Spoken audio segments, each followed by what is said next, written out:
right, guys, how's everyone going? Welcome to an episode of Rukshan On X. I should say another episode of Rukshan On X. I hope I'm coming through nice and clear, guys. Let me know of the audio check that we always do before we get into it. As you can see, I'm on the road in a hotel room, so it is a portable mobile setup, and it does make it a little bit hard sometimes, and I couldn't start at 9 o'clock today, but that's fine. I started after the oddcast. So that's important because Topher and Carly were just finishing up at 9:30ish. I think that's about the time they finish up. So maybe I do a 9:30 start. Let me know in the comments if you want me to start right after the oddcast. Sometimes Topher can talk a lot. Carly talks a lot as well, and they just drone on for ages and ages about the same thing, right? So it's hard to time it exactly with those guys. I'm joking, by the way. I actually watch episodes of the oddcast as well, and I'm only joking. Audio is fine, RDL. Thanks, mate. Thank you for letting me know. We got a few people joining in. Shalom, shalom, Andy. Andy, who thinks I've been bored out. Shalom, shalom, Andy.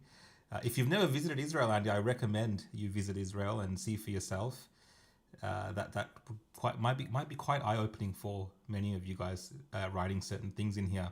But yes, guys, it is a bit of a late one today. I am in the beautiful, well, probably not beautiful, but the city of Canberra, and as you can tell, it's just one of those days where things finish up a little bit later. But that's okay. I've got a few things to talk about with you guys. I might not go for too late, depending on how things work out with the news stories that we're covering. And as always, guys, you are more than welcome to put your comment on the screen. Whether you're trolling me or having a go at me, I will most definitely bring up your comments here and there and chat to you guys as well. I'm not, sensitive about the things that people say about me, as long as, of course, you're very respectful. Chipper Clipper Chick says, looking fresh. Yes, I did have a haircut and a shave before, going to such a place as Parliament House. You do have to, put a bit of effort into it, I think, right? So I did put a bit of effort into it. Andy, I might talk about Israel a little bit later on. You seem to have a big problem with me going to the Western Wall and paying my respects and doing a prayer. I read Psalm 23, written by King David of all people. So special connection there for us in the Bible, and it has a lot of meaningful significance to Christians as well. That whole city, you need to look at it from a different way than your own biases that you believe that you don't have. But first up, guys, let's just jump into your comments. I'll read some of the comments here from you guys, and then I'll get to my first story, which is actually from something that happened in the Senate chamber with one of my most favorite politicians, Marine Faruqi from the Greens. Brittany, good to see you again. I know you've been joining for the last couple of shows, so great to have you here. Goofy McAdam says Rook loves his soda. This actually keeps me going. I'm pretty wrecked, to be completely honest, but this gives me a little bit of a kick.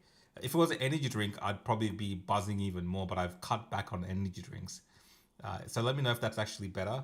I've cut back on having V's and Red Bulls, right? I'm having just a Sprite just to give me some energy. Please indulge me. We're not doing pillow talk, Dicker. It's going to be... actually, it could turn into pillow talk. Let's see what happens towards the end.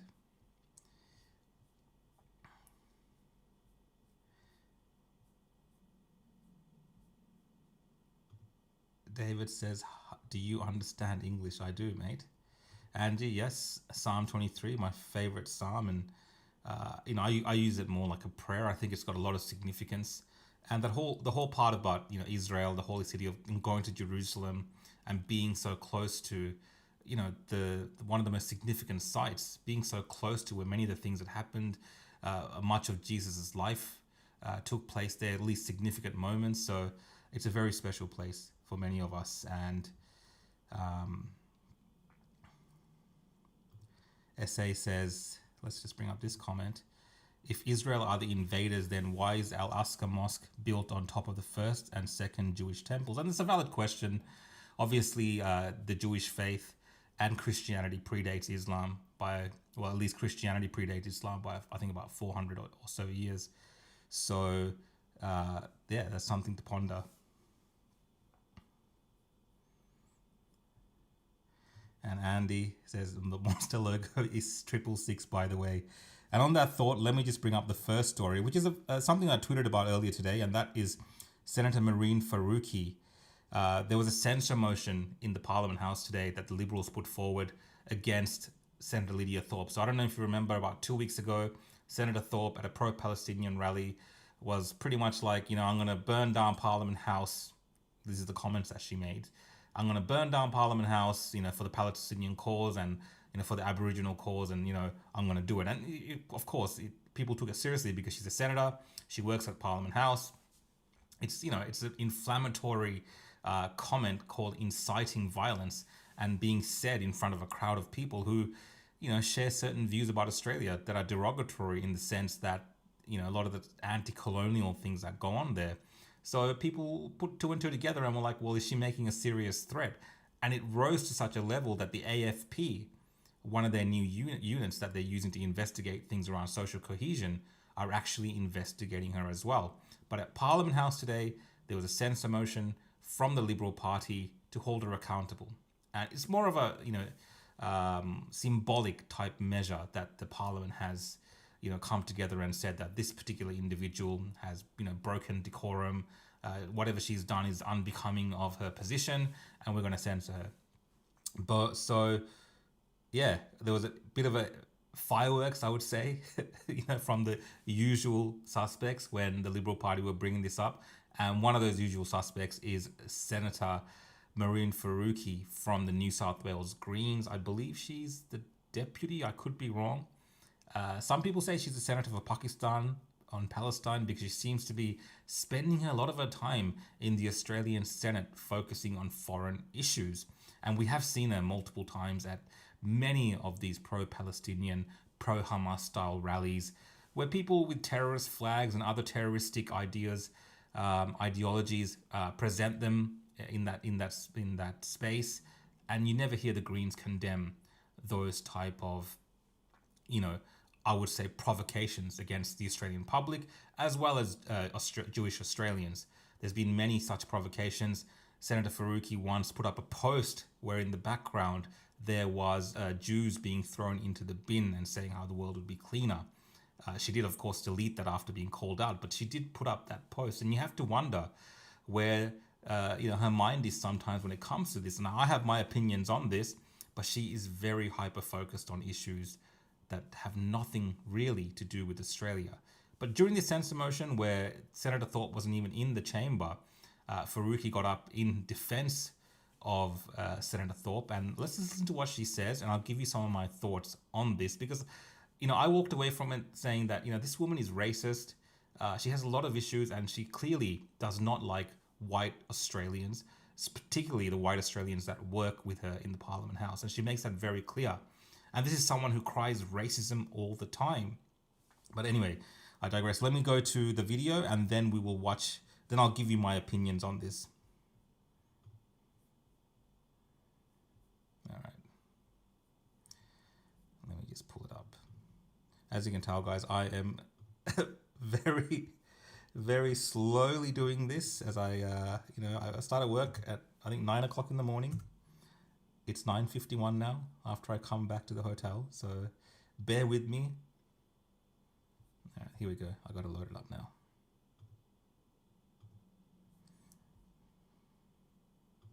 Just wow. We must be living in a parallel universe here, honestly.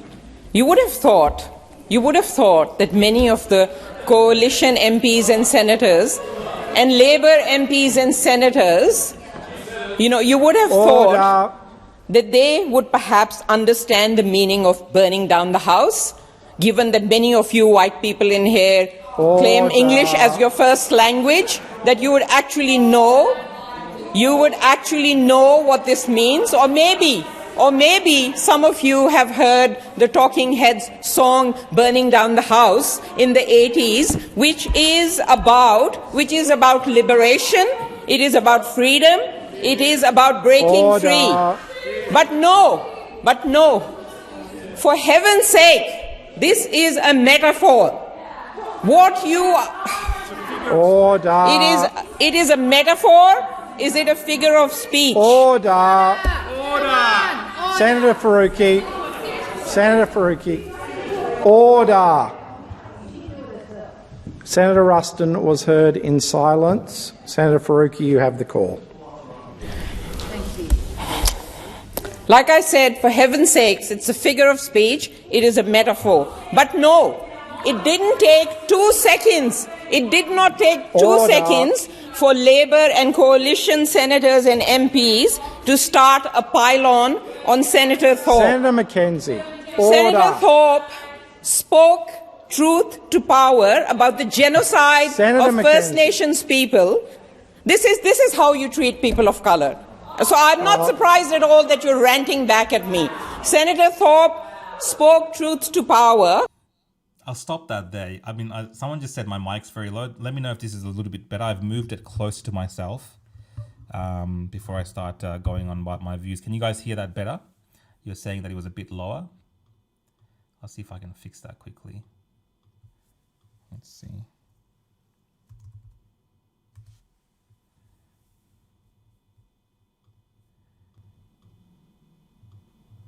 How's that, guys? How's that sounding? I think I fixed it now. Yeah, it's perfect. All right, cool. I put up the decibels, guys, so I fixed it up. Yeah, so look, I think, she's going about brown people and how she feels. But that whole line that she said, the white people or you white people should know. Like, if any other race, right, if a white person got up and said, you brown people in this parliament, or you black people in this parliament, or you yellow people, whatever color that she wants to use, if any other white Australian senator got up and used such a turn of phrase to collectively summarize a group of people when technically she's attacking them, when you're attacking them, that would have been seen as a very derogatory, racist remark, and we would have kept hearing about it for days and days on end. Like, people like Marine Faruqi would have lost her mind. But the ease in which she says, you white people, goes to show you the level of arrogance and the disrespect that she has, obviously, for white Australians that she works with in Parliament House. And beyond all of that, she is in a party of predominantly white Australians, the Greens Party, and her voters are predominantly white people as well. So either she hates them as well in some terms, she views them in a different light, and these people don't care and they encourage it, which I think is more in line. And again, this is all my opinion based on the fact that I think she's a racist in the way that she's going on about these things in the Parliament House. Yeah, I think it's very telling who the real racist here is. And I think it's Marine Faruqi. Like, that is not on. You cannot just say a group of people in a workplace like that and start attacking them. It just doesn't work that way in modern day Australia. And I'm stressing this as someone who's very open to being candidly spoken to and speaking about these things. But we have to live by the standards that these type of individuals set. And the standard that Marine Faruqi and the Greens, you just heard it a little bit before when she was going on about brown people, is that you cannot say anything about a group when it comes to talking about an issue based on any racial characteristics. But her whole thing was, well, you white people should know that's what a metaphor is. You should know English. And she carried on. And the fact that it was just like almost normal, like people just kind of, I mean, obviously the Liberal Party had a bit of a go at her for it. But this is kind of the parliament that we have. And people like Marine Faruqi, she's not the only one. There's a lot of them who are emboldened now to talk about this in Australia. And this is a country that's provided her the platform in which she speaks. She speaks about the racist history and the genocide of Australia and all this kind of nonsense that she goes on about. And yet she is standing there in Parliament House in Australia wearing a keffiyeh, talking about some foreign war and yelling at the people in Parliament because they're white. It's just insane things. You wouldn't even see this from in a home country in Pakistan. This kind of crap wouldn't be tolerated if people were speaking like that about the national people in that parliament of different ethnicities. It wouldn't be tolerated in this same manner. But you're seeing the disdain, I believe, the pure disdain, and in my opinion, hatred that she has for the country that's given her so much. It's just disgusting to watch. And we talk about multiculturalism, we talk about diversity, we talk about all these things that we aspire to as Australians. But these are the individuals who are putting all of that at odds with all the nonsense they go on about how it's impacting them and all the victimization that they cry about. These are the very people who are practicing that very disgusting type of racism. And it's done in your face on purpose. And she's making a point of doing that, because she knows there's no repercussions for her. The same way that right now during this discussion for this censure, there's really no repercussions for someone like Senator Lydia Thorpe for saying that she wants to burn down the Parliament House. Even, she's saying it's a metaphor or whatever. If you or I, anyone else had said those same words about burning down Parliament House, it would be very hard for us to skate by saying that it was a metaphor. So everything's twisted. Everything's like back to front. These people are really the real racists who are prolonging this division in this country, in Australia, that continue to make it a matter of, like just the same way as some of these kind of far-right Nazi elements do. These people on the left, they do the exact same thing. And they're what's wrong with society. Not the rest of us, not those of us who are in the middle or to the left or to the right. We're not like this. I don't believe many people talk in the way that this individual woman does. Like, I've never really gone collectively, you white people, and started berating some group of people. You just don't do it that way, especially in a workplace. It's just not on. Anyway, let's keep listening to her.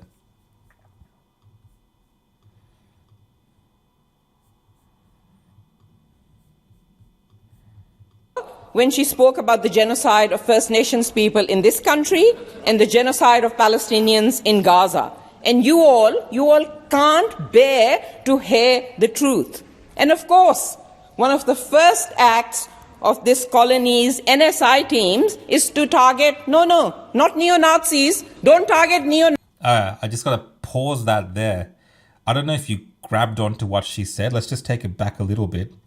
She doesn't even refer to Australia as Australia. She calls it this colonies. All right, let's listen to it again. NSI teams is to target, not neo-Nazis. Don't target neo-Nazis once you set up this team, but target a black senator. That is absolutely disgraceful and shameful. I'm going to go back. In Gaza. And you all can't bear to hear the truth. And of course, one of the first acts of this colony's NSI teams is to target, not neo-Nazis. Don't target neo-Nazis once you set up this team, but target a black senator. That is absolutely disgraceful. Again, complete nonsense. Just because you're a black senator or a brown senator, I don't care what color senator you are, if you're going to be running around talking about blowing up Parliament House or burning down Parliament House, as it was in this case, metaphorically or not, you should be looked at. Like, the color of your skin should not excuse you or give you the ability to talk and scream like a terrorist, especially when you hold an official position as a representative of the Australian people. Or these are representatives of the Australian people, and as elected people in the Senate, you would expect a much higher degree, much higher standards in how they conduct themselves in public, because what they say matters. When a politician talks about burning things down, we often say it's inciting to violence because there's people that follow them, right? The same lunatics that voted in someone like Marine Faruqi and the rest of the nutbag Greens are maybe capable of acting out in violent ways because they hear their leaders saying and instructing them, right? Lydia Thorpe was one of the Greens. That's why I'm referring to it in this way. So it's, very problematic. But, she's acting like she's above everyone else. You people in the colonies, you white people, here I am. I'm, the senator for Pakistan with my keffiyeh talking about Palestine, and you white people in this place where I actually work and get paid as well. But you white people, rubbish, utter nonsense. These are the types of people that are ruining our society. And let's keep listening to it. And shameful. Your actions and your condemnations are strong for people who want to hold Israel to account for their genocide, who want to hold people in this country to account for the genocide of First Nations people. But you are silent. You are silent about holding the perpetrators. Again, like this whole genocide thing, who in Australia living today, right? Let's say that some of this stuff can be backed up because, it's all a bit airy-fairy, some of it. Who today is responsible and who does she want to be held accountable? What is she asking for? It's just crazy. Of Israel's genocide to account. You are completely silent, or even worse, frankly, you support it. You support that genocide, and Senator Faruqi, and you shield Israel. Senator Faruqi, that is unparliamentary. I would ask you to withdraw. Anyway, you get the picture. I'm going to read some of your comments now, and we'll get back to my other comments on Faruqi. Stray says that Marine can Faruqi off back where she came from. Faruqi and Payman need to be deported immediately, from John. Martin says the ones that scream racism the loudest are the most racist themselves. They are obsessed with race. I tend to agree with you, Martin. I think people like Marine Faruqi, who continue to go on about race, and she had this big cry when Pauline Hanson had said some comments about deporting her. She had this big sook about race and the standards and the things that we should live by, and all this kind of nonsense that she cried about. No, she doesn't live by any of those standards. She is actually a bazillion times worse than Pauline Hanson. I will tell you, right, as a brown individual, that I think Marine Faruqi is a bazillion times more racist than Pauline Hanson, right? 100%. I'm not even making this up. She's a bazillion times more racist than Pauline Hanson. That's how bad her racism is.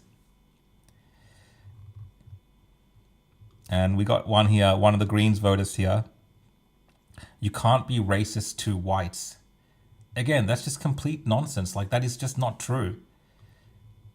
That is just not true. It's just complete nonsense.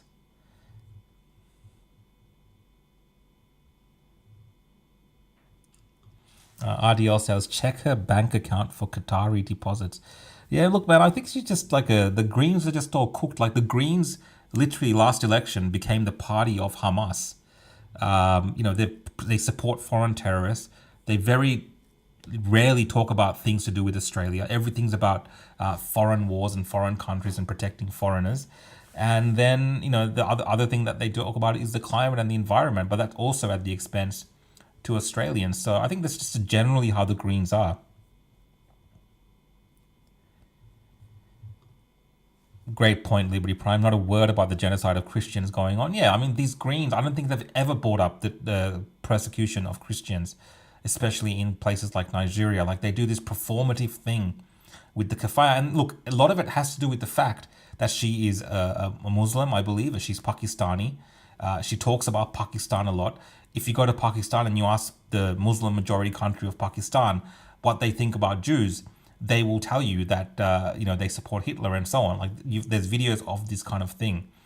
They are very much the natural predisposition of a Pakistani grown up in that country towards the Jewish state is that it should be wiped off the map and eliminated. And if they could, they would send their nuclear weapons to do it.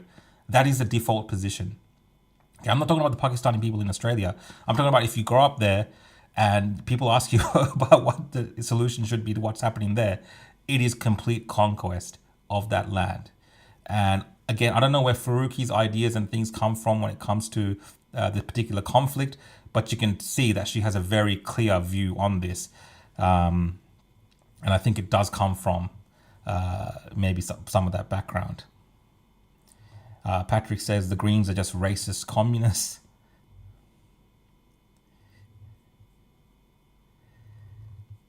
Brittany says the Greens hate Australia.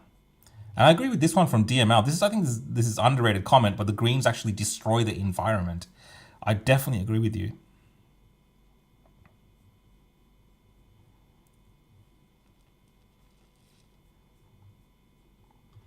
Dilme says, shit, I thought Rook was Sicilian all this time.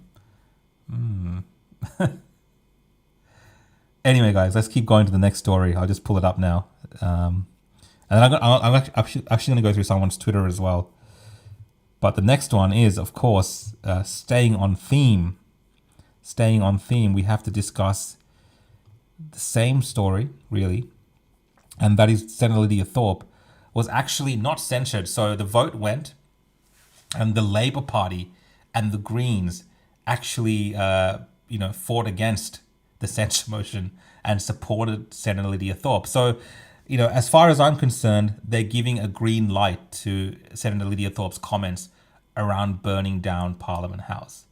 There's no other way to look at it from me. It's almost giving a green light to the type of commentary that she's giving. And, what's going to stop someone else from saying that in public going forward? Because she hasn't been held to any type of account. It's been completely normalized. And you can just now go around and say that you want to burn down Parliament House. And we just have to accept that anytime anyone says anything like that, it's all metaphoric. And, they can just get away with it. And it's these politicians that get away with it. There is a double standard. There is a two-tier system. You and I would not get away with these things. If we said we wanted to burn down our workplace, we would have to spend a lot of time with lawyers, perhaps, explaining how it was metaphorically we were doing this as the police charge us.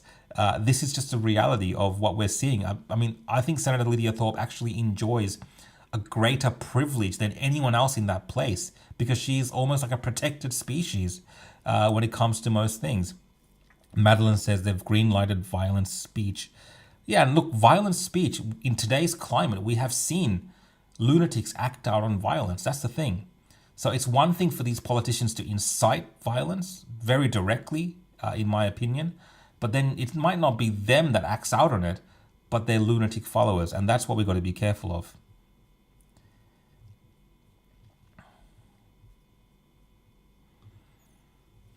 Yeah, incitement to violence with just enough ambiguity to claim innocence. And that's where they kind of, tiptoe around a lot of these people that make these provocative statements on this very fact that they can say these things in very, highly intense, passionate ways. She was speaking to a crowd of people who were very intense as well at that time. So you can say these things, and then when you get called out on it, you can be like, oh, well, sorry, guys, it was just a metaphor. So 34 people voted against, and that was predominantly Labour and the Greens, and 27, which is majority, I think, Liberals, One Nation, so on, voted for. So yeah, I think nothing's going to come of it. I think there's a federal investigation from the AFP. I wonder what excuse they're going to come up with to drop the investigation into social cohesion. I'm very inclined to have a negative view of how that's going to turn out. I don't believe they're going to pursue it, especially after the Parliament has come out and said, we don't see a problem with this. That matters. And I think it puts out a certain public message that this type of thing is okay. This is true. Thorpe versus Price, one is protected and the other attacked. Yeah, Senator Jacinta Price was mercilessly attacked just for making some comments about migration, and they had a field day going after her for I think weeks and weeks. They still talk about it on that particular issue. Elwin says, who is behind Lydia? Who is funding her? Look, I don't really know too much about what she's doing. I know obviously she's independent. She's away from the Greens, but she's got some sort of black sovereignty movement type thing happening as well. But I don't pay too much attention to her. Obviously, she ends up in the news cycle once in a while by doing something a bit crazy, and maybe we are feeding the beast and giving her attention. Maybe this is what she wants. But I think it's important to call out individuals like this because tolerating them and just making it they're just a nuisance, ignore them. I don't think that's the right way to do this. I think they have to be called out because, again, on the right, if you're a conservative, you don't get this luxury. You don't get this kind of pass. And Patrick says, Jacinta Price is a bloody legend. I agree with you, mate. I tend to agree with you. I think she's doing a great job.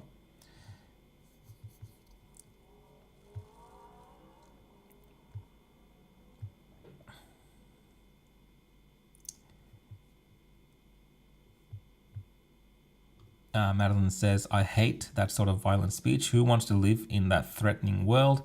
It's a very jihadist style.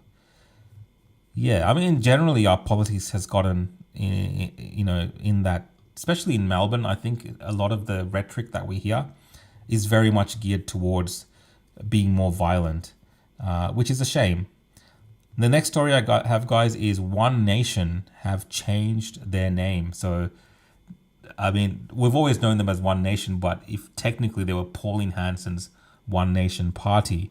So they've changed back to One Nation. So I'll just give a little bit of thoughts on that. I'll play the video that One Nation put up around this. Pauline Hanson has confirmed to 7 News she's about to change the name of her political party.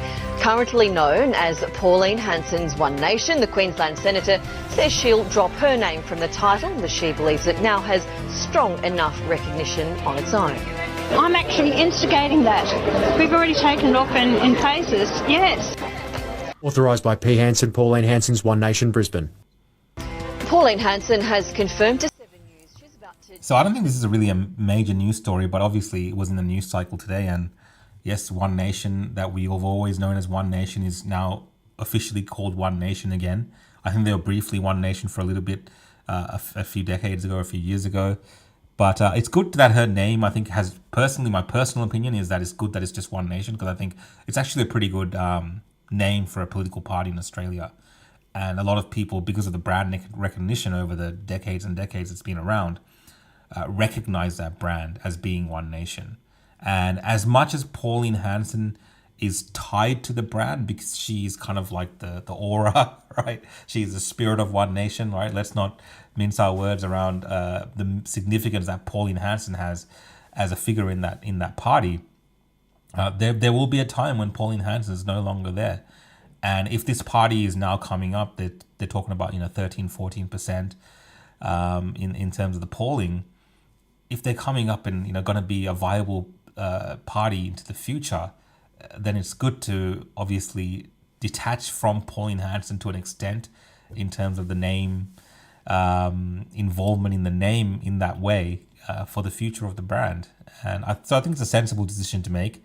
Hopefully they keep growing and continue to challenge the major parties. You want to see these minor parties like One Nation and others continue to do this because it does make a difference overall to some of the craziness that goes on with the Teals and the Greens. The left is very organised, so it's good to see conservative movement becoming more organised as well in that manner and actually having a bit more traction. Because the issues that we're talking about today, things like immigration, things like, the national identity, these are things that One Nation have been talking about now for decades. So no wonder many Australians are resonating with that particular movement at the moment because they see that as a familiar thing that One Nation represents. Now, some of the other minor parties that also have the same values and same ideals in terms of fighting back against those type of policies like immigration, they haven't saturated as such into the psyche of the Australian population as One Nation has done through Pauline Hanson, of course. So I think it's a good move. And someone here said, I just pulled this comment up. Great grandmother, yeah, she's like the matriarch. Is that the word, the matriarch of One Nation? John here says Teals are the new Reds. Yeah, I don't know if that's going to continue to be a thing, the Teals, but I guess it just depends how long they have that funding from those climate people.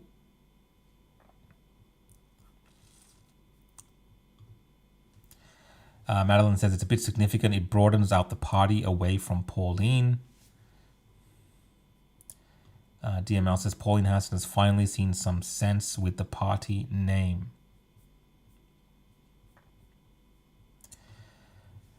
Paul Murray says great move to move away from the personality politics. And Pauline for PM. Yeah, look, I think there was a time that it suited because you have to understand, especially when Pauline Hanson first started, there were not many politicians saying the things that she was saying. So let's just put it in these terms, who are being as brave or courageous in terms of being a lone wolf in that arena when it comes to those particular topics. But today it's a broader topic. Many other politicians talk about these things. Even you find politicians in the Liberal Party, very few of course, that talk about immigration in terms that you would have never heard them talk about a few decades ago. So there's more appetite for people having this type of discussion. So it makes sense that you don't need to have that attached to Pauline Hanson. And there is a bit of baggage that comes with Pauline Hanson as well, of course. So to separate that as well into the future, maybe. There's lots of ways that this can be looked at. Antos says there is literally none to vote for in Australia. I mean, we don't have to be that bleak, mate. I think there is options to vote for in Australia. and there's ways to get involved in the political process in Australia. Maybe perhaps Australians are now slowly realizing the importance of being involved in politics to a greater extent, especially many Australians that may be seeing their country change in ways that they never imagined. Maybe they're becoming more awakened to, taking part in the political process, because if you don't take part in it, there's going to be some other people that are taking part in it. And for a while, it's been, interest groups and corporations and things like this. But now we're also seeing the politics of demographics come into more, sharper focus. So this is where different identity groups, whether it's religious groups or groups from a certain country, whatever it is, they kind of create the little block and create political movements and parties and take over parties or create their own ways of coalescing power. And I think many Australians are seeing worrying signs when it comes to those aspects. I certainly do. I think it's a worry where things are trending. And definitely if more people woke up and see this, it's puts us in a greater position to defend ourselves before this becomes UK 2.0 here in Australia.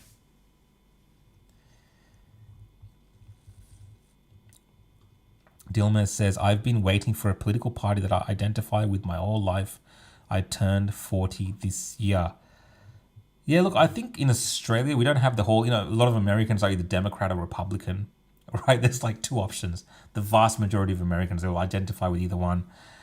It's a bit more nuanced in Australia. Yes, we've had Liberal Labour, but even these days, like our politics is so different to other countries that I don't think we have to settle on a particular political party.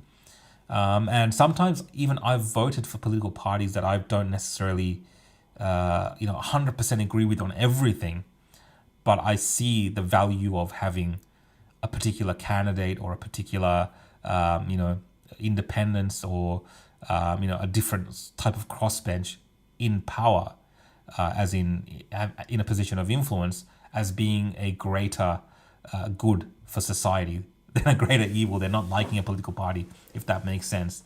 So a lot of people look at politics and they're like, oh, well, I've got no one to vote for. I'm sick of all of them. And they might not participate whatsoever. So what happens? You end up with like a lot of Labour or a lot of Greenie type people getting into power, and they make your life even worse. To the extent that I see people leaving Australia. But the opposite way of looking at that is obviously seeing strategically who are the people that we can put into positions of power that may slow things down, that might allow for other people to come up, and so on, right? So there's different ways of thinking about this. Yeah, good comment here from Paul, who says One Nation encompasses a centre-to-centre right conservative platform that many are looking for.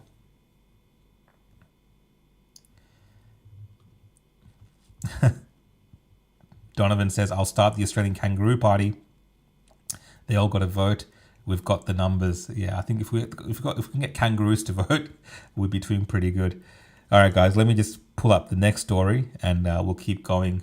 Probably do a half an hour more because I started a bit later, and we'll finish up the show today. But I really wanted to do one today as well. I didn't want to not do it because I was running late. I thought, I'll get out there and do an episode of Rukshan On X. So bear with me while I find the next story that I have saved for you guys.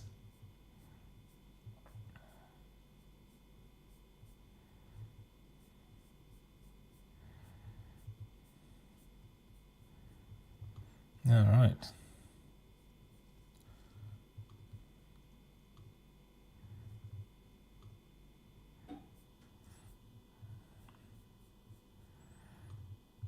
This one was actually, I thought, very good reporting from ABC. I don't often say that I've looked at the ABC and I've walked away thinking, oh, they've done a good job. But I think this is the type of reporting that we want to see from the ABC, because it seems like actual, legitimate, serious journalism without being biased to one side or the other.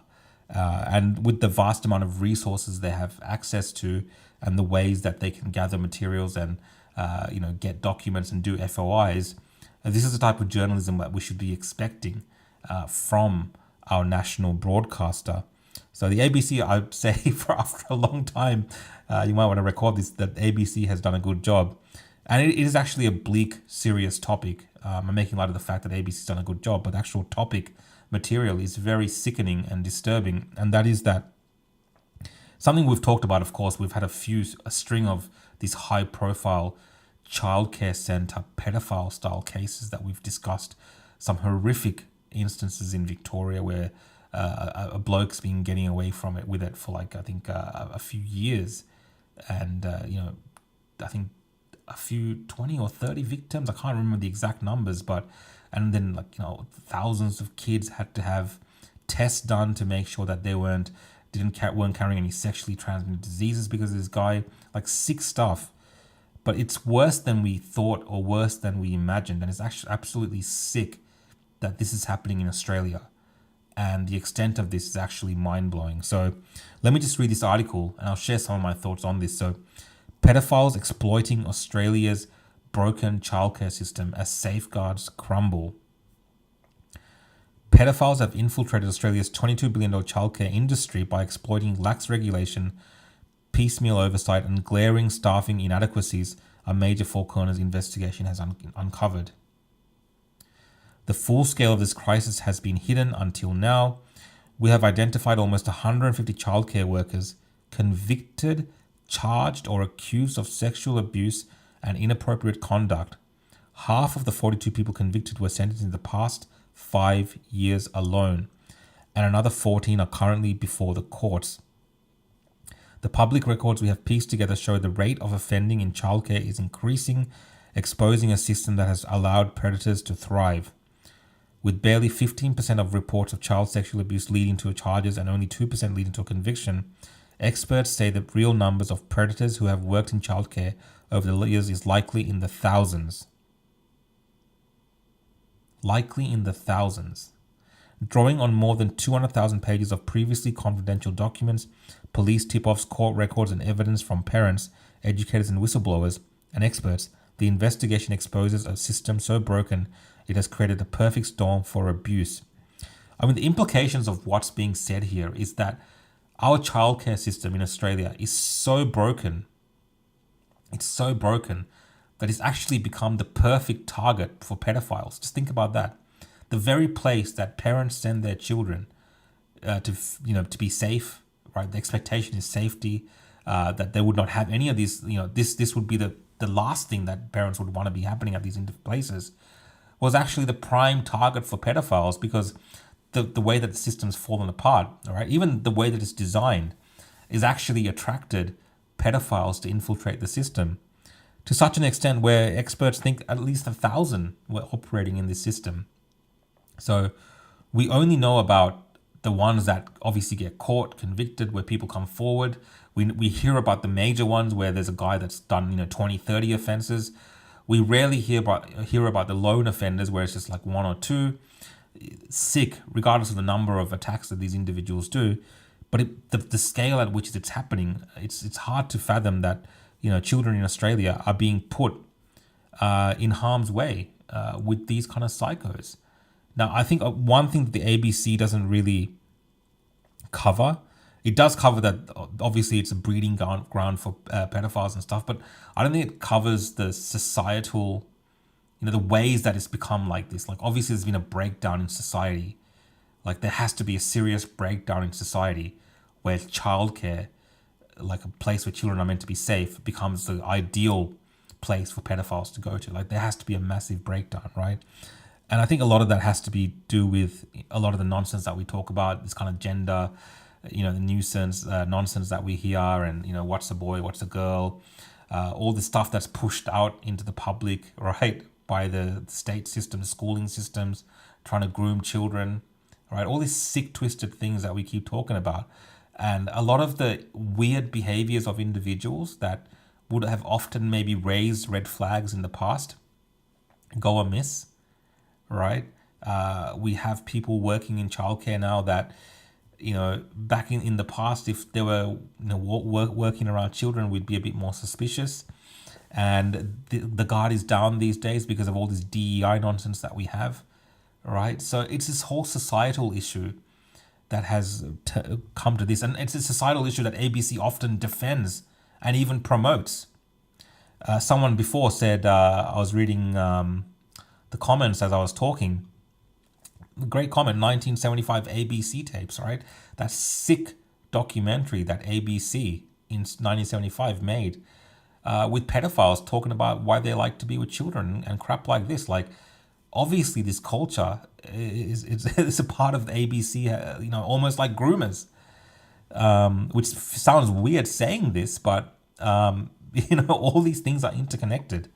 And at the end of all of this, it's the children that suffer, really. It's the kids that suffer from the way that this degeneracy has become so normalized. And, it's all types of degeneracy that's become normalized. And then you have people that are going into this system who are coming out of schooling systems where they've become desensitized as well to sexual perversion, who are then ending up looking after children. And it's just sick to think that this is what it's come to. So I'm not going to read more of this. I think Four Corners does have the this coming out as an episode, so I think it'll be worth watching that for sure. And if you haven't read this article, please go check it out and read about it as well, and let people know that this is actually happening and why you think this is happening as well. Because I can see from many of your comments, a lot of you are over the target.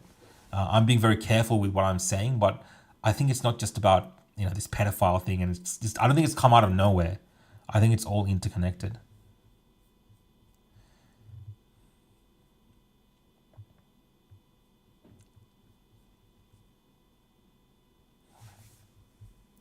Let me just get some of your comments up here.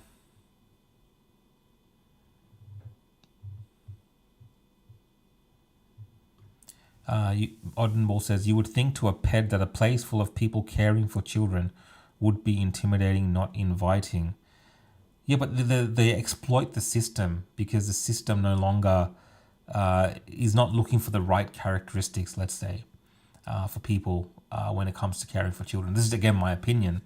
But it seems like that when I see the weirdos that get caught up in this pedophile thing. Like, it's like, how wasn't it obvious that this guy's a bit strange? Like, why is he working around children, right? So I think a lot of people, institutions, have let their guards down and let their standards down. And that's across society when it comes to many different things. And John Brown says, the whole government system is sick from state to federal. I agree, mate. Lots of problems. I got one more article, guys, before I finish up tonight. Before I finish up, I'll answer your questions and I'll go through some comments as well. But let me just pull this up. All right.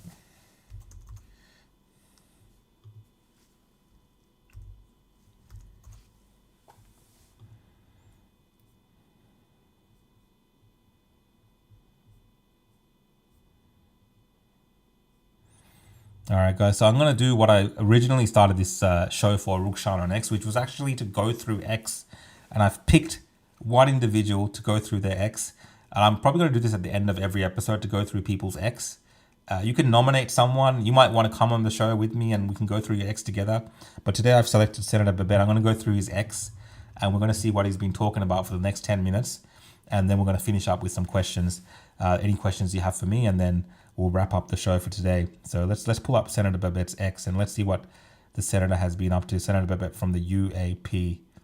Let's see what he's been posting. So we've got here, legend. He's posting Donald Trump in the White House. And I love Donald Trump memes. I think it's entertaining. This story here, suicidal empathy. We have to do more to keep these type of woke people out of parliament. What is Senator Babet talking about? Swedish politician who fought for equality and open borders is beheaded in the Congo. A very familiar story. We hear such stories all the time. Seda Catlin was a Swedish Green Party politician who believed in, I don't have the full article here, but maybe I'll find that for next time. But we often hear about these type of stories, especially from the bleeding hearts, the open border type people, or whatever kind of policy where it doesn't seem, it's not a good idea, but people just get very emotional about things, and they're like, oh well, let people in, let's not vet them.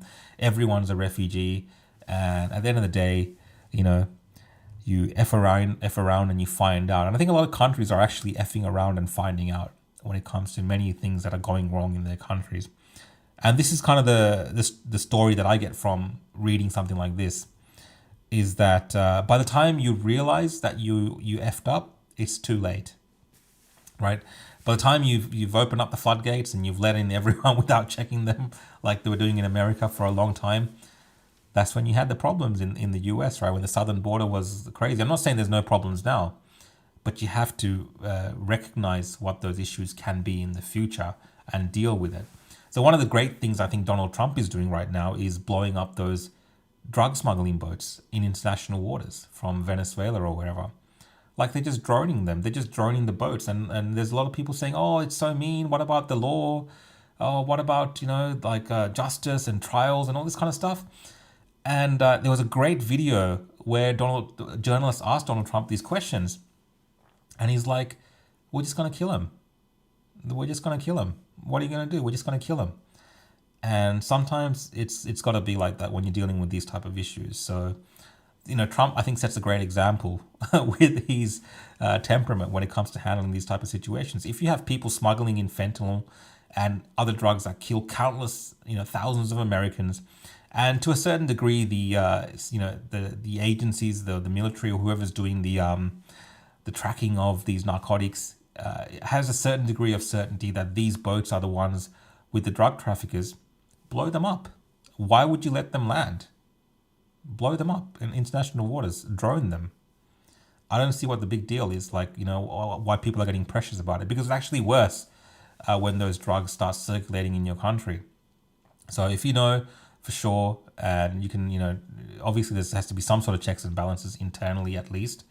I have no problem with what Donald Trump is doing in that instance. Let's keep reading Senator Babette's X.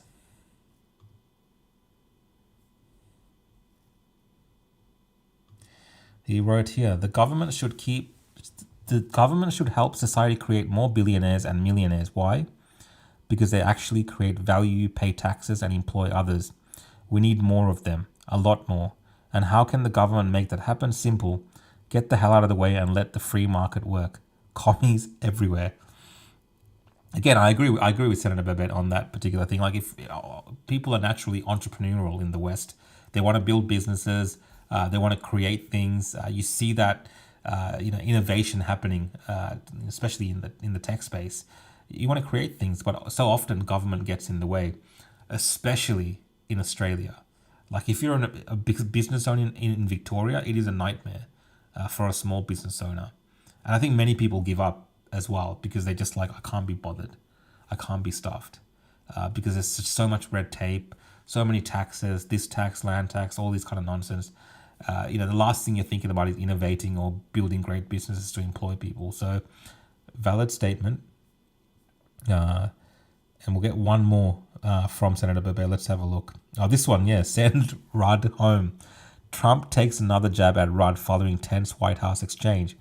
So I don't know if you guys saw this. Obviously, we've been talking about Kevin Rudd getting called out by Donald Trump in person when he was meeting Albanese at the White House. And that was all, I thought it was quite funny. I thought it was one of the funniest moments where Donald Trump told Kevin Rudd, I'm never going to like you because of the stuff that Kevin Rudd has said to him. Despicable things. And we heard straight away from the Australian media almost instantly that, oh no, all was forgiven. They had a private chat and Donald Trump was like, no, I forgive you. Yes, Kevin Rudd apologized. Well, the other day, Donald Trump was asked about this one more time and it doesn't sound like he's forgiven Kevin Rudd whatsoever. In fact, it sounds like fake news story that the Australian media was fed by Albanese and Kevin Rudd, right? This is my opinion. Sounds like BS. Because if you listen to Trump, I don't think he likes Kevin Rudd. I don't think he's forgiven him. And I don't think he will ever forgive him. So, complete nonsense. They're being called out again. These people just think we're stupid. They just think we're bloody retarded, that we can't see through this nonsense. Kevin Rudd should not be in there.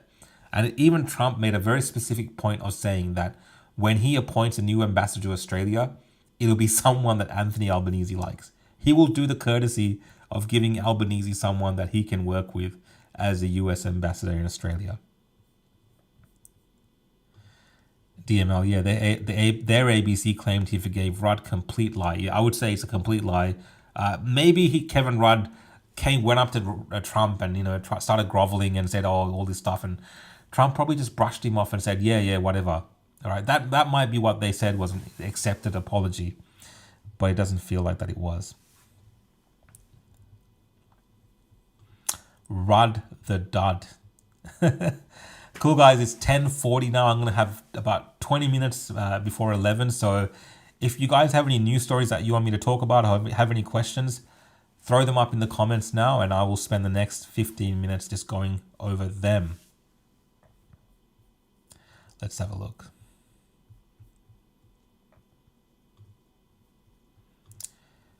Brittany, I appreciate the super chat. Thank you so much.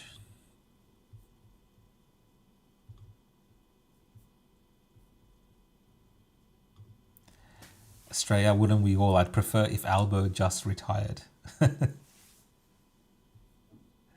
It's not a bad idea. Make Mel Gibson the ambassador. I would, yeah, Mel Gibson would probably be a good ambassador, but I think he's working on some films at the moment. I think he's making a film, has he finished it? But based around the Crusades in Malta, I believe. I think it's going to be a good film. So let's let Mel Gibson do what he does creatively, because I think he makes some great films as a director.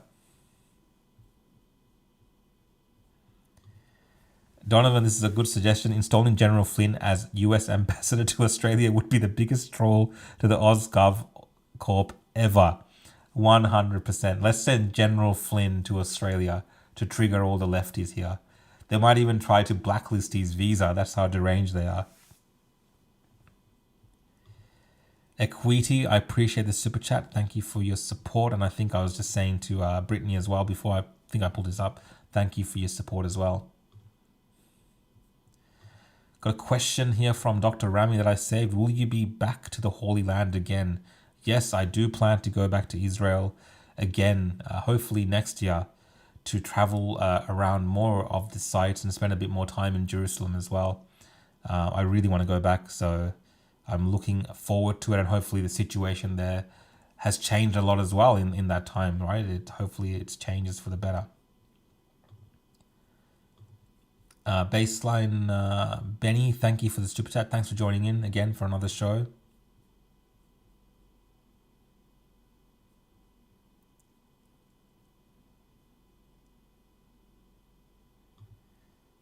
Do you drink 4X beer? I do not drink 4X beer. The beer that I drink is what do I drink?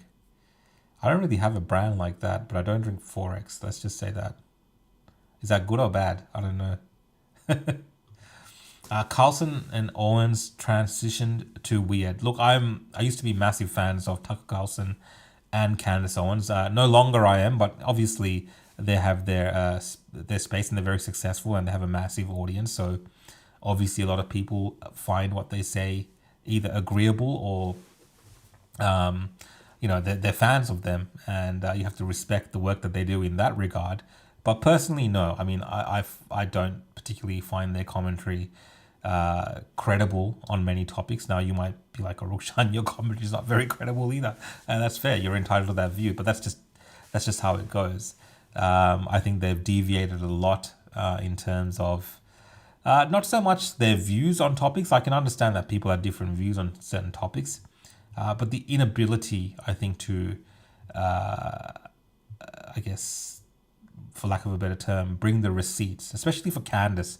Tucker more so interviews people and he lets them go off on tangents, and that's just kind of his thing now.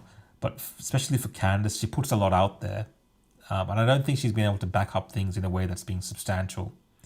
And you might be like, "Oh, well, it's coming," or whatever. Okay, whatever. I'm happy to be proven wrong, but I think she struggles with. Anyway, for at least people that are paying very close attention to the words that she uses and the things that she says to back up the things that she says. So that's just how I feel about that. But do I want to shut them down and all this kind of stuff and stop them from speaking? No. Let them say whatever they want to say. And if people want to listen to it, let people listen to it if they want to listen to it. So I'm not for censorship. I would go to Vietnam. There are definitely places I want to go to in Vietnam. Are you Vietnamese, DML? I would definitely. I've spent a lot of time with different Vietnamese communities here in Australia doing things. I've done a lot of Vietnamese weddings, so I've seen the culture from a different side as well. And obviously, I love Vietnamese food is great as well. So yeah, I would love to do a tour of Vietnam. I think it's very interesting history there.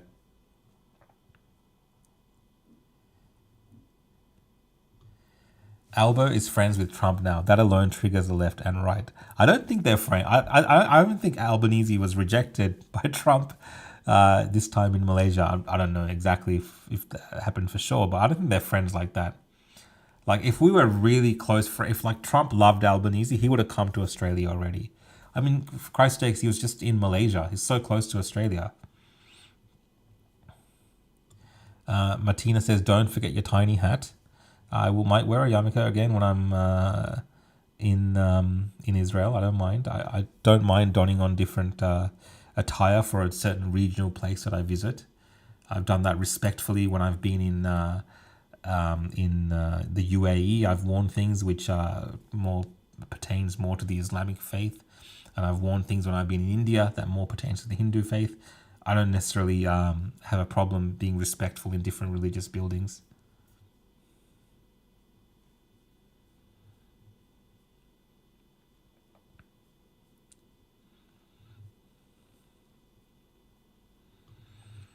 Thanks, Luke. Thanks for watching the show, mate. I appreciate it.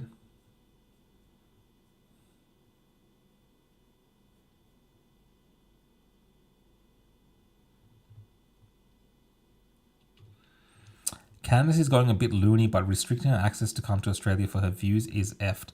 I agree with you. I don't think. Look, in terms of commentary wise, yeah, you can say some of the views that she has might be a bit loony, whatever, but it's not as. It's kind of like Alex Jones. Like I think some of Alex Jones thinks is loony, but I still like Alex Jones, and I think he's very transparent about his looniness in a weird way. You know, it's Alex Jones. I think Candace tries to fulfill multiple roles. Yes, you can be an investigative journalist, and as bad as the FBI and CIA may be, an individual is never gonna become as knowledgeable or have access to the same things as the CIA, FBI, Secret Service, and so on. Like you can't wear all those hats and be 100% at all of them. And her supporters that believe that she is somehow this person that is all-knowing, I think it's just like you're just setting yourself up to fail. And I think that's some of the problems that comes with the territory that Candace is delving into right now, because as soon as something gets disproven, the most recent one that I remember was when she got the time zones mixed up with Ohio Standard Time or whatever it was. She got the times mixed up. Utah Standard Time. She got that mixed up, and she made a whole bunch of suggestive, speculative posts based on her own errors that she made up and concocted in her mind. And I don't think she walked that back gracefully either.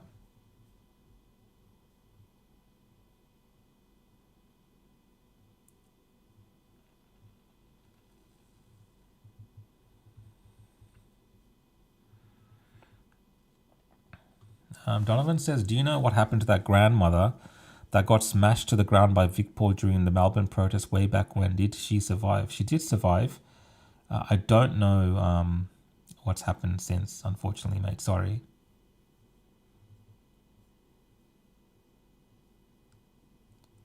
Enough Foolery says, "Lots of gun crimes in Tasmania lately." Okay.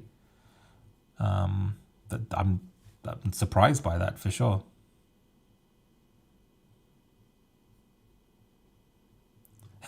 Okay, DML says, "I'm not Vietnamese, but I was just thinking the context of that Vietnamese obsessed chatter the other week." Yeah, I'm going to go to Vietnam for him.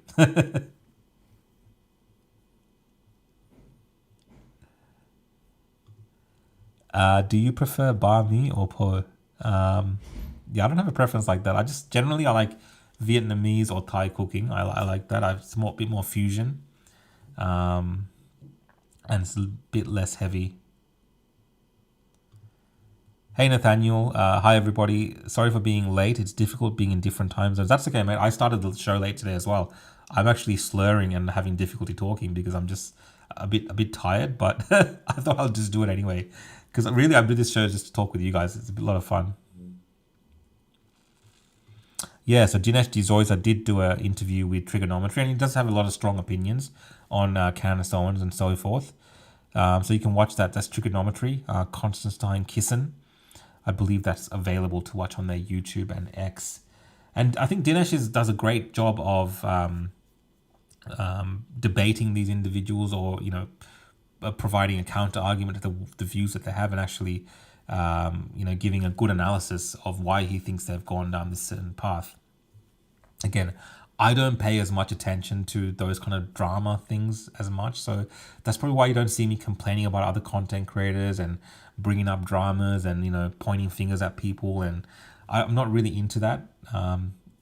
Unless you guys want me to do more of that, I can do it, but I don't waste my time with that stuff that much.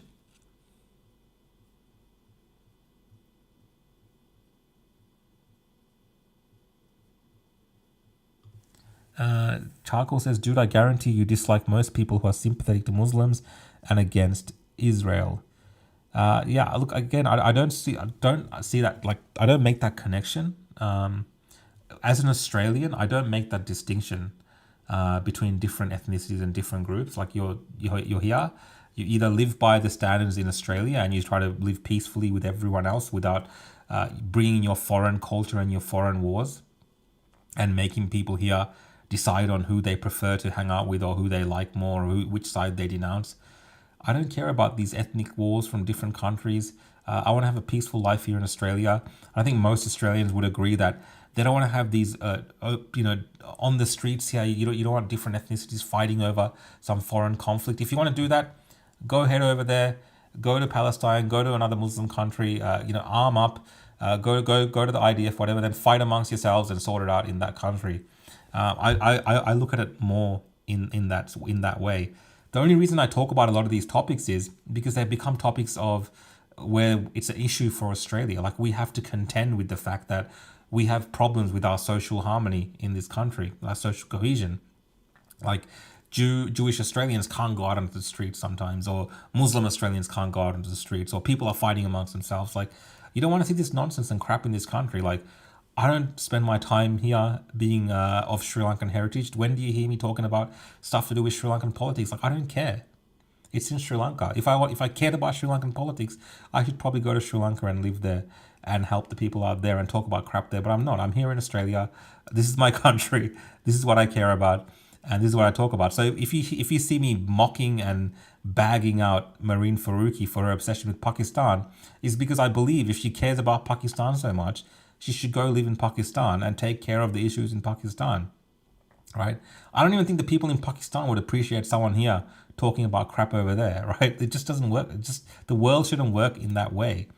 I'm very straight straight when I talk about these issues. Like, I do not care about anything to do with Southeast Asian politics besides observing it out of interest here and there if it becomes a topic that has something to do with international relationships here in Australia or the West. Otherwise, I don't care. I just don't care. And the people that come to this country and obsess over their countries overseas and foreign conflicts, I just find them all annoying. I just don't care.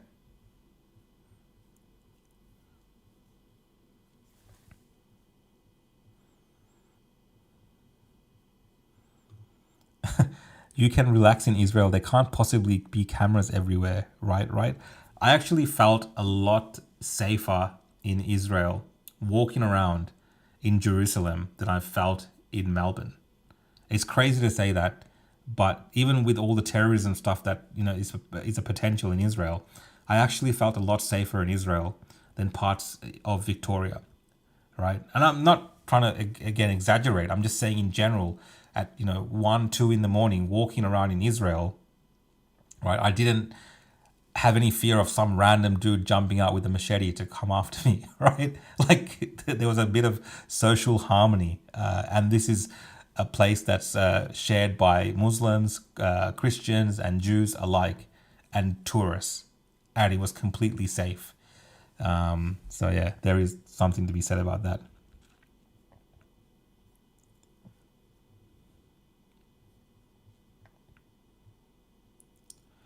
Angela says, I would love you to talk about the dangers of cloud seeding chemtrails in one of your videos. Trump has banned this in America or is going to. A lot of people don't know what it is and what it does to our health. Thanks, Angelo. I will make a point of doing that at some point, just talking about what people say about that topic, because it has come to light that, governments are more openly talking about weather modification and technology around that. And this is something that was denied for years, and now it's more openly discussed. So makes you wonder for sure. Luke, thanks for watching, mate. Brittany says I should do a whole show about the Vietnam War. When I go to Vietnam, I'm going to find an expert in the Vietnam War. I'm going to do a tour. Hey, Reject Digital ID. Good to have you on here. I'm here for another 8 minutes, mate. Just reading out some questions. Andy says Candace is right about Israel topping Charlie Kirk. Again, that's a massive statement, mate. Like, you're making a statement like that, you got to be able to show something. I mean, I can go on and say stuff like that as well. But if you can't show it, yeah. Judy says the grandma survived, but said she didn't want to pursue. And I got the impression she didn't like being in the spotlight. G'day, Judy. Hope you're doing well. Paul Murray says, come to Springvale, experience Vietnam. So actually, I grew up in Dandenong, which is right next to Springvale. I actually worked in Springvale for a little bit as well. And I had friends that we used to hang out in Springvale. We went to the Springvale Computer Market and so on. So I had a lot of Asian, like Vietnamese friends growing up as well. And yeah, I spent a lot of time in Springvale. So it is like obviously like a mini Asia. I had a hair cutter growing up, was like I think pretty sure he was Vietnamese in Springvale in the shopping mall there. So I did have a full on, I could say technically I've been in Vietnam after going to Springvale.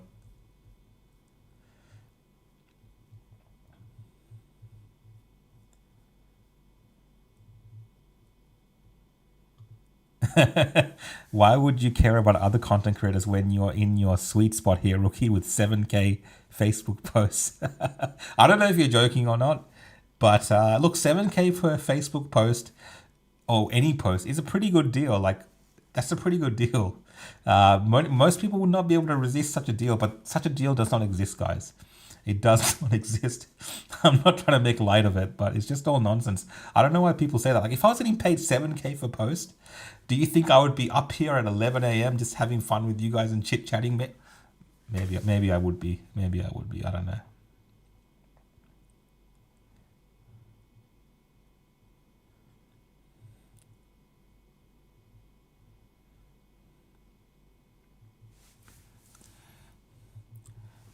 Dilma says, yeah, Dilmez, how about Australia first, just for something different? Yeah, definitely. I think Australia first. We should all be centered around being Australia first.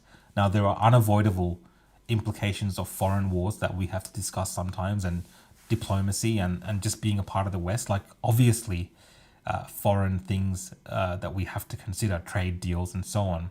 So there is an aspect of, considering our relationship with overseas countries. But predominantly, if we focus in on our standard of living, the future for us, the future for our children, our businesses, our workplaces, our social cohesion, that's what the goal should be, is to focus in Australia first. And I would say a long time ago, before the world was so interconnected, many countries were, Australia first or America first and so on.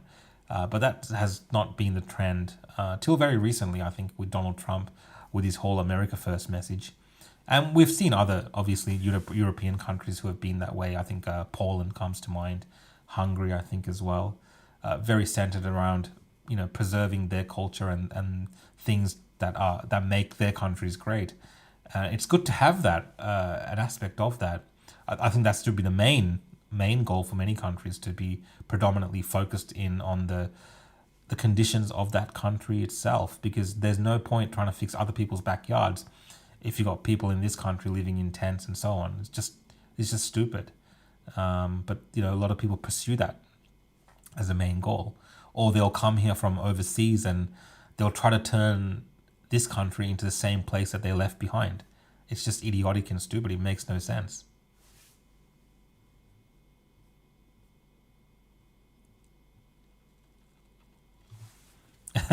I'm not joking. I've been to Dubai, UAE. I felt very safe there. So I'm not making light of the fact that I felt safe in the Middle East sometimes. But obviously, there's certain rules and things I followed in parts of the UAE to be a good tourist and respect the customs and the laws of that land, as people should. But yeah, I was just making it generally that I felt safer in Jerusalem than parts of Melbourne for sure. John says anywhere is safer than in Melbourne. And Martina says, to convert Rukshan, you're certainly not a true Christian. You want me to convert to Judaism? Because why? I don't know what you're trying to say, Martina.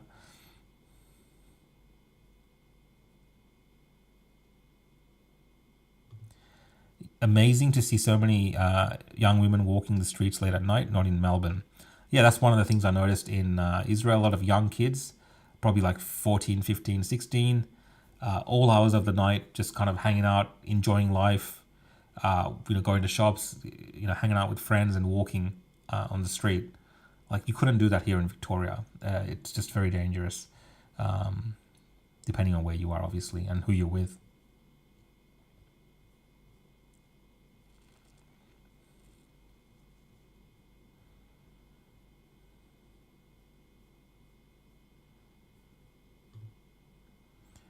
So Tivo says, did you ever visit Tommy's hairdresser in Springvale? So yeah, that's where I went. Tommy's, that's where we went. So all my mates from Dandy High, we would go down, on the weekends or whatever, go to Tommy's and get all our hair done together, because that's what you did back then. There wasn't this much social media and stuff like this in the late 90s and early 2000s.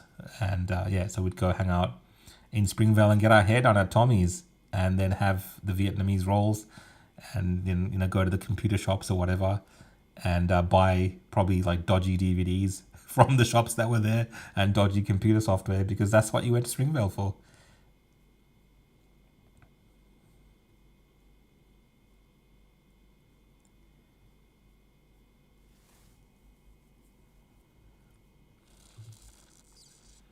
Did you get priority options to buy the new land packages in Gaza? I think this is not. There are definitely people that I would say are on the extremist fringes of certain political views in countries like Israel that say these kind of things. But if they're really happening, no, it's not in this fashion.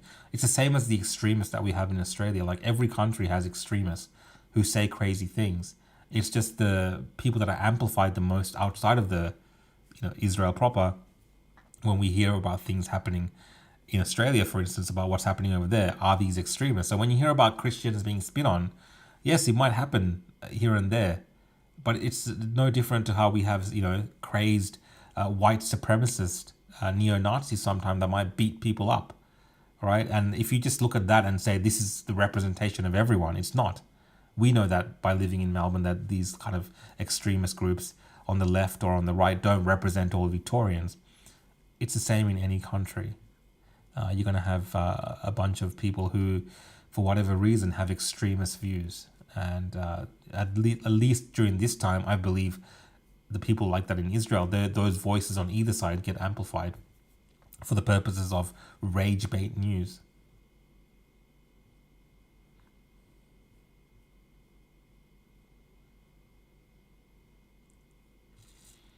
Judy B says, the March for Australia is switching the trend for Australia being put first.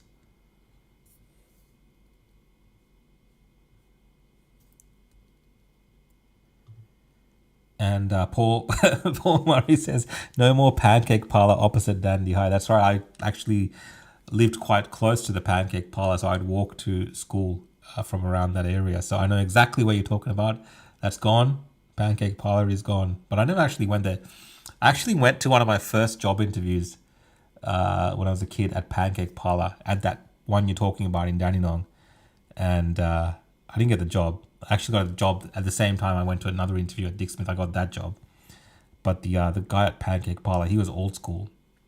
And I'd never worked in hospitality or anything like this before when I went looking for these jobs. And he just threw like a whole bunch of things to me, coins and whatever. And he wanted me to count them and do all these things. And I again, it wasn't kind of what I expected from one of my first interviews, and I struggled with that. Taran says Australia for Australians. That's right, mate. Australia for all of us Australians, Taran. 100%. Arthur says you're considered an extremist to most of the left. Yeah, I mean, that's what I'm saying. Like people will consider many things extreme. It's just how it is. I just accept it for what it is. But once you know what it's really like, once you actually experience or talk to people, that's when you know the reality. So if you're here talking about Israel or Gaza or whatever, and you've never been there or you've never seen up close how people in those countries, regardless of their faith, live side by side, then your commentary is just pure speculation. Baltasar's come to say Lydia Thorpe is a legend. All right, guys, it's 11. I've been having fun reading your comments. Thanks for joining in for another episode of Rukshan on X. Apologies for being late and unprepared. I hope I was still able to deliver some type of show today. And on Wednesday, hopefully I'm a lot more prepared and we can start on time.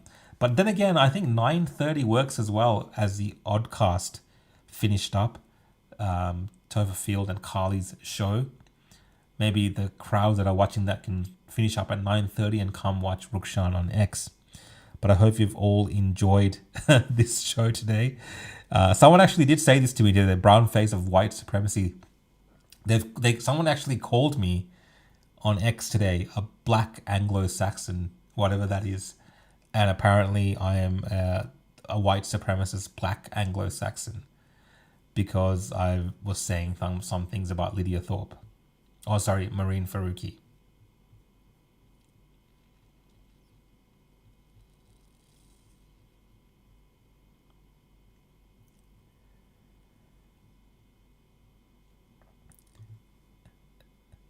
Donovan says, buy XRP. This is not financial advice, guys. I should take this comment off the screen.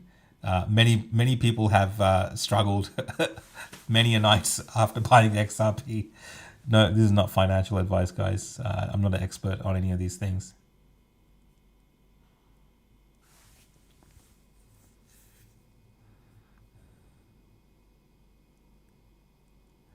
All right, guys, I'm going to stop now. I'm going to stop reading these comments. Good night, everyone. See you.